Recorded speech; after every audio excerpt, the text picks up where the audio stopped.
Assalamualaikum warahmatullahi wabarakatuh. Saya Azdan Wijaya, NIM 200602110034. Sini saya akan menjelaskan masa peradaban Islam pada masa kekhalifahan Abu Bakar As-Siddiq, sang penerus kekhalifahan pertama.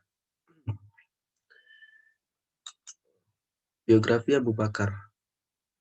Abu Bakar bernama lengkap Abu Bakar bin Abdullah bin Abi Quhafah bin Uthman bin Amr bin Mas'ud bin Taim bin Murrah bin Ka'ab bin Lu'ay bin Ghalib bin Fir al-Quraisy at-Tamimi. Ayahnya bernama Uthman Abu Quhafah dan ibunya bernama Salma binti Sakhar. Abu Bakar lahir di Mekah pada 27 Oktober tahun 573 Masehi atau 3 tahun lebih muda dari Nabi Muhammad SAW. Abu Bakar berasal dari Bani Taim, suku Quraisy. Beliau masih berkerabat dengan Rasulullah karena nasabnya bertemu pada kakeknya, Murrah bin Ka'ab bin Lu'ay. Menurut Muhammad ibn Ka'ab, Abu Bakar merupakan orang pertama yang memeluk Islam dari golongan tua. Beliau merupakan sahabat Rasulullah yang menemani perjalanan Rasul dari peristiwa awal diutusnya Nabi Muhammad sebagai Rasul hingga Nabi Muhammad SAW wafat. Abu Bakar bergelar As-Siddiq atau benar, sebab pada waktu peristiwa Isra dan Mi'raj, semua orang mendustakan peristiwa yang dialami oleh Rasulullah SAW, kecuali Abu Bakar. Beliau langsung membenarkan peristiwa tersebut tanpa ragu. Beliau juga bergelar Atiq karena beliau memiliki keindahan dan kebersihan wajah serta terbebas dari neraka. Abu Bakar As-Siddiq meninggal pada 23 Agustus 634 Masehi atau 23 Jumadil Akhir 13 Hijriah di usia yang ke-61 tahun dan dimakamkan di Madinah. Abu Bakar hanya memimpin khalifah Islam selama kurang lebih 2 tahun, 3 bulan, 11 hari. Pemerintahan Abu Bakar. Sebelum kita membahas pemerintahan, dari bagaimana Abu Bakar dilantik, hingga peristiwa apa yang terjadi setelah ia dilantik maupun sebelum dia dilantik, timbul pertanyaan mengapa Abu Bakar yang dipilih sebagai khalifah pertama. Kita tahu masih banyak sahabat yang mungkin lebih baik daripada Abu Bakar.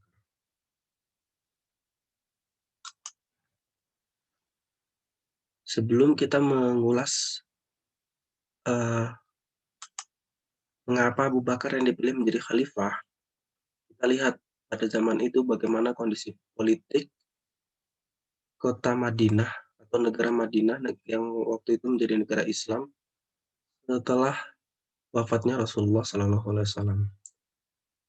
Jadi kondisi Madinah atau negara Islam waktu itu sedang dilanda morat-marit, krisis kepemimpinan sepeninggal Rasulullah sebagai alat yang ini menjadikan latar belakang pembentukan khilafah. Hal ini menimbulkan sebuah permasalahan dikarenakan tidak adanya pesan khusus Nabi mengenai kepemimpinan umat Islam yang selanjutnya. Kerasulan Nabi mungkin tidak dapat digantikan, tapi tonggak kepemimpinan Islam yang akan meneruskan warisan Nabi ini perlu ada gantinya. Tidak adanya pesan khusus Nabi mengenai kepemimpinan juga melatar belakangi perdebatan antara dua kaum besar pada saat yang memperebutkan calon kepemimpinan pengganti Nabi. Dari persoalan ini menimbulkan sebuah pluralitas yang mana para sahabat waktu itu mendahulukan persoalan pemerintahan dibandingkan pemakaman Nabi Muhammad SAW. Mengapa bisa Abu Bakar yang dipilih menjadi khalifah pertama? Jadi pada saat pemilihan khalifah itu terdapat dua kaum yang memperdebatkan kelayakannya untuk menjadi pemimpin umat Islam pada waktu itu. Akhirnya dipilihlah suku Quraisy sebagai pemimpin yang akhirnya menghentikan perselisihan di antara dua kaum tersebut. Dipilihlah Abu Bakar menjadi khalifah sebagai perwakilan suku Quraisy. Sebenarnya bukan Abu Bakar yang menjadi khalifah pada saat itu. Waktu itu yang dipilih ialah Umar dan Abu Ubaidah, tetapi keduanya menolak. Lalu Bashir bin Sa'ad menarik tangan Abu Bakar lalu membaiatnya. Baiat ini disebut baiat Saqifah. Kenapa disebut baiat Saqifah? Karena dibaiat di Saqifah Bani Sa'idah. Atau disebut juga baiat Qasah. Dalam kekhalifahannya, Abu Bakar tidak dibaiat hanya sekali, tetapi dibaiat kembali di Masjid Nabawi yang dikenal dengan baiat Ummah. Nah, peristiwa baiat ini yang nantinya menjadi bekal dan dasar pijakan penyelenggaraan atau pemilihan kekhalifahan selanjutnya.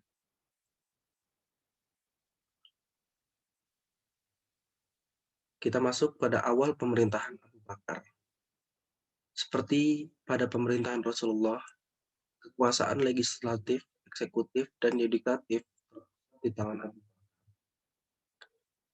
Pada masa Abu Bakar, beliau mendapatkan banyak tantangan dari awal pemerintahannya. Karena pada waktu itu negara Islam masih dikatakan cukup sangat muda.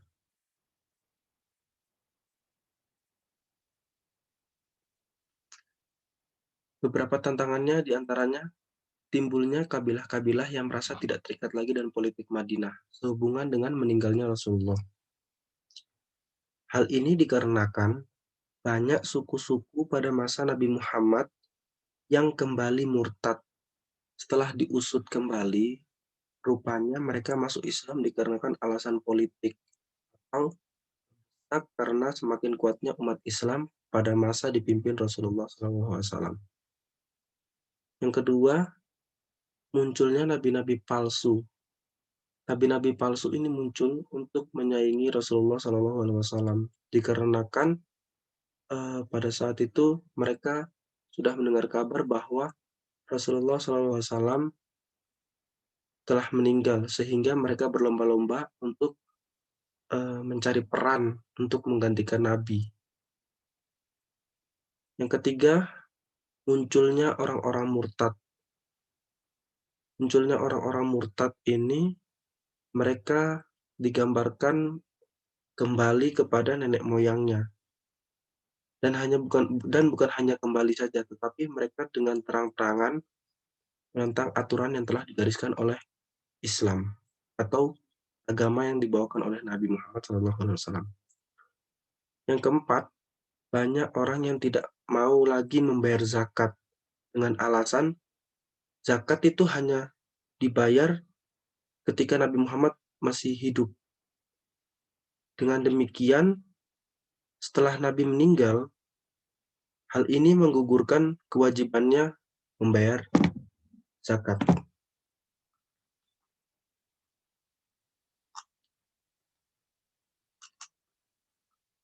Nah, bagaimana cara Abu Bakar melewati tantangan tersebut?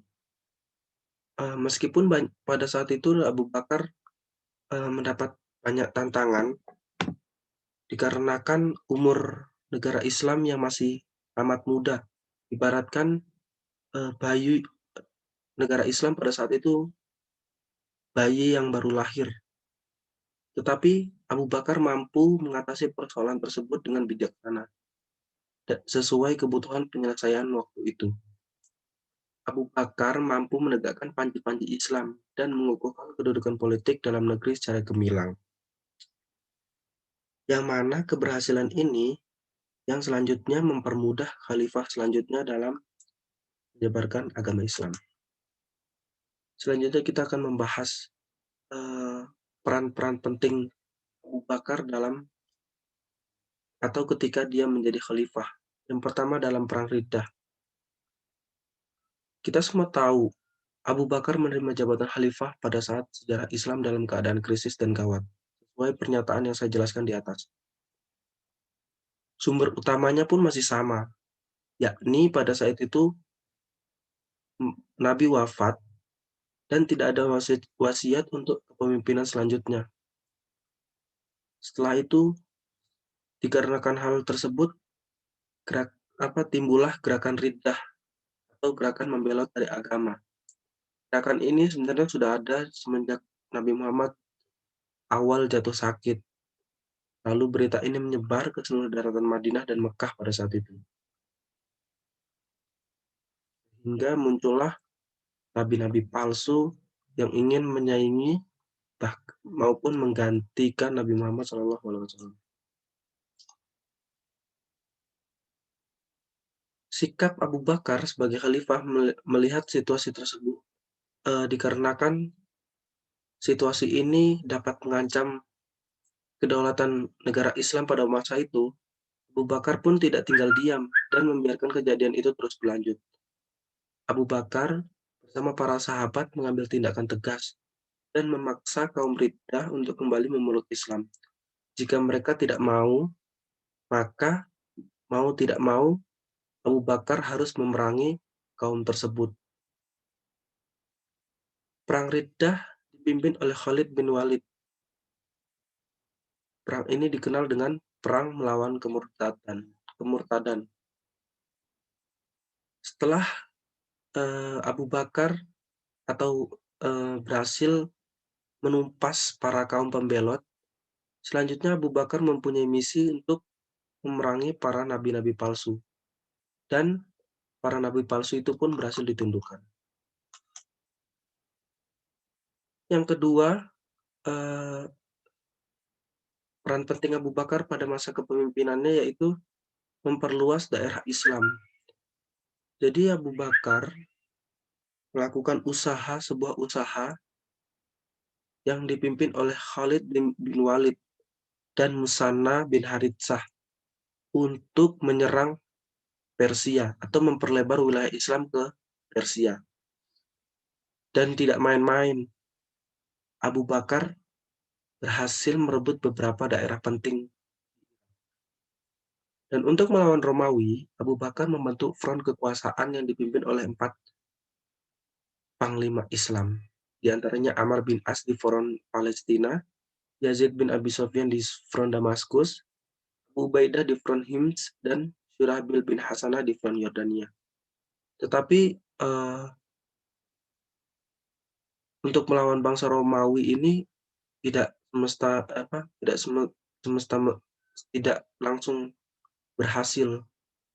Perjuangan pasukan ini baru tuntas pada masa Khalifah Umar bin Khattab. Yang ketiga, yakni pengumpulan ayat-ayat Al-Quran. Jadi pengumpulan ayat-ayat Al-Quran yang dilakukan pada zaman itu yang berperan paling penting ialah Abu Bakar pada masa kekhalifahan Abu Bakar.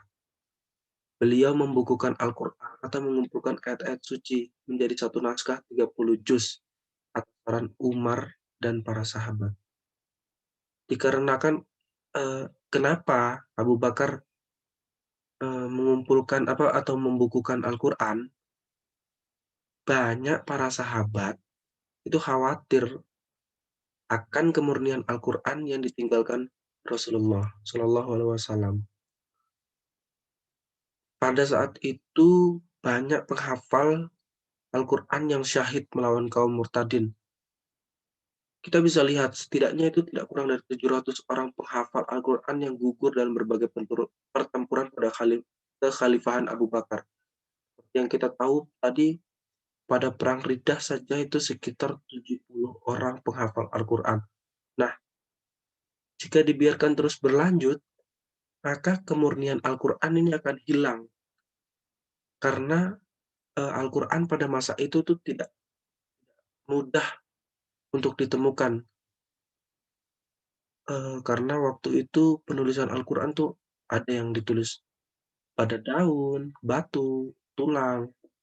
Nah, Abu Bakar tuh lantas meminta Umar bin Khattab mengumpulkan koleksi Al-Quran. Setelah lengkap, tim yang diketuai pada Zaid bin Sabit kemudian meminta Hafsah binti Umar untuk menyimpan. Sehingga Al-Quran ini pada waktu itu menjadi sebuah koleksi pada masa kekhalifahan Abu Bakar, koleksi yang berharga. Nah, koleksi ini kemudian kita bisa lihat seperti Al-Quran pada zaman sekarang, itu dijadikan penulisan teks pada masa kekhalifahan Utsman bin Affan. Sistem politik yang waktu itu digunakan oleh Abu Bakar, yang pertama adalah kebijakan Abu Bakar. Kebijakannya yang pertama, itu beliau mengirimkan pasukan untuk memerangi bangsa Romawi. Nah, kebijakan ini nih banyak dari para sahabat yang tidak setuju dengan kebijakan tersebut. Karena pada saat itu masih banyak pergejolakan yang terjadi dalam tubuh Islam. Contohnya pada kaum Riddah. Tetapi Abu Bakar tetap bersikokoh untuk mengirimkan pasukan untuk melawan bangsa Romawi. Menurut para ahli sejarah, hal ini merupakan langkah yang paling strategis. Selain itu amanah dari Rasulullah, hal ini membawa dampak positif bagi pemerintahan Islam. Meskipun Islam dalam keadaan tegang, akan tetapi muncul interpretasi dari pihak lawan bahwa kekuasaan Islam atau kekuatan Islam cukup tangguh sehingga para pemberontak gentar dan mengalihkan perhatian umat Islam dari perselisihan yang bersifat endem. Yang kedua, yakni pemerintahan berdasarkan musyawarah. Abu Bakar selalu mencari hukum dan penyelesaian dalam kitab Al-Quran. Apabila terjadi suatu perkara yang bertindak sebagaimana Rasulullah SAW bertindak. Jika beliau tidak menemukan penyelesaian dari suatu masalah, maka beliau mengumpulkan para sahabat untuk bermusyawarah dan mencari jalan keluar dari permasalahan tersebut. Yang ketiga ada amanat Baitul Mal. Baitul Mal adalah amanat Allah dan masyarakat kaum muslimin. Abu Bakar berusaha mewujudkan keadilan dan kesejahteraan sosial umat muslim. Realisasinya adalah dengan mengelola zakat, sedekah, infak, harta rampasan perang, dan pajak dari non-muslim serta membagikan pendapatan negara tersebut kepada umat Islam sesuai anjuran Al-Quran. Karena itu beliau tidak mengizinkan pemasukan sesuatu di dalamnya ataupun pengeluaran sesuatu yang berlawanan dengan syariat dan mengharapkan tindakan yang menggunakan Baitul Mal untuk tujuan pribadi. Konsep pemerintahan kepemimpinan. Jadi konsep yang digunakan Abu Bakar pada masa kekhalifahannya yaitu hal ini berdasarkan pidatonya waktu awal pembaiatan beliau yang berbunyi, "Wahai manusia, aku telah diangkat untuk mengendalikan urusanmu, padahal aku bukanlah orang yang terbaik di antara kamu. Maka, jikalau aku dapat menunaikan tugasku dengan baik, maka bantulah atau ikutilah aku. Tetapi jika aku berlaku salah, maka luruskanlah. Orang yang kamu anggap kuat, aku pandang lemah sampai aku dapat mengambil hak daripadanya. Sedangkan orang yang kamu anggap lemah, aku pandang kuat sampai aku dapat mengembalikan hak kepadanya. Maka hendaklah kamu taat kepadaku selama aku taat kepada Allah dan Rasul-Nya. Namun, bila mana aku tiada mematuhi Allah dan Rasul-Nya, kamu tidak perlu menaati." Jadi dapat disimpulkan bahwa konsep pemerintahan yang dianut Abu Bakar pada saat itu yaitu kepemimpinan, kekuasaan undang-undang. Abu Bakar tidak pernah menempatkan diri beliau di atas undang-undang. Beliau juga tidak pernah memberi sanak kerabatnya suatu kekuasaan yang lebih tinggi dari undang-undang. Mereka sama di hadapan undang-undang seperti rakyat yang lain baik kaum muslimin maupun non-muslimin.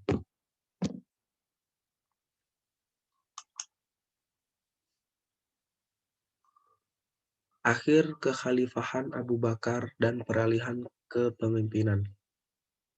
Abu Bakar pada masa akhir kepemimpinannya, beliau sangat khawatir akan kejadian yang terulang kembali, yang menjadi penyebab peralihan kepemimpinan selanjutnya berjalan tanpa ada perselisihan. Jadi beliau ingin peralihan kepemimpinan selanjutnya tidak terjadi seperti awal di mana beliau diangkat menjadi pemimpin. Banyak terjadi perselisihan di mana-mana. Solusinya, Abu Bakar dan para sahabat eh, bersepakat untuk menunjuk Umar bin Khattab sebagai khalifah selanjutnya setelah beliau wafat. Jadi kesimpulannya, penunjukan Umar sebagai pemimpin selanjutnya bukanlah keinginan Abu Bakar, melainkan juga hasil pendapat dari rekomendasi para sahabat atau disebut hasil syura dari ahlul halil wal aqli. Yang terakhir ialah wafatnya Abu Bakar. Abu Bakar meninggal pada malam Selasa antara Maghrib dan Isya. Beliau meninggal pada tanggal 8 Jumadil Awal 13 Hijriah atau 23 Agustus 634 Masehi di usia yang ke-61 tahun. Beliau wafat karena sakit yang dideritanya. Sebelum beliau wafat, beliau berpesan agar jenazahnya dimandikan oleh Asma binti Umais. Beliau juga berpesan ingin dimakamkan bersebelahan di makam sahabatnya, itu Rasulullah SAW. Tepatnya di rumah putrinya Aisyah di dekat Masjid An-Nabawi. Pada saat itu yang menyolatinya ialah Umar. Umar bin Khattab menyolati jenazah Abu Bakar di antara makam Nabi dan mimbar Ar-Raudah. Sedangkan yang turun langsung ke dalam liang lahat adalah putranya, yaitu Abdurrahman bin Abu Bakar bersama Umar bin Khattab, Utsman bin Affan, dan Thalha bin Ubaidillah. Mungkin sekian yang yang dapat saya jelaskan, kurang lebihnya mohon dimaafkan. Unsur makilah wala tanzur mankolah. Lihat apa yang dibicarakan, jangan lihat pembicaranya. Semoga penjelasan ini dapat bermanfaat bagi kita semua. Bila taufiq wal hidayah. Assalamualaikum warahmatullahi wabarakatuh.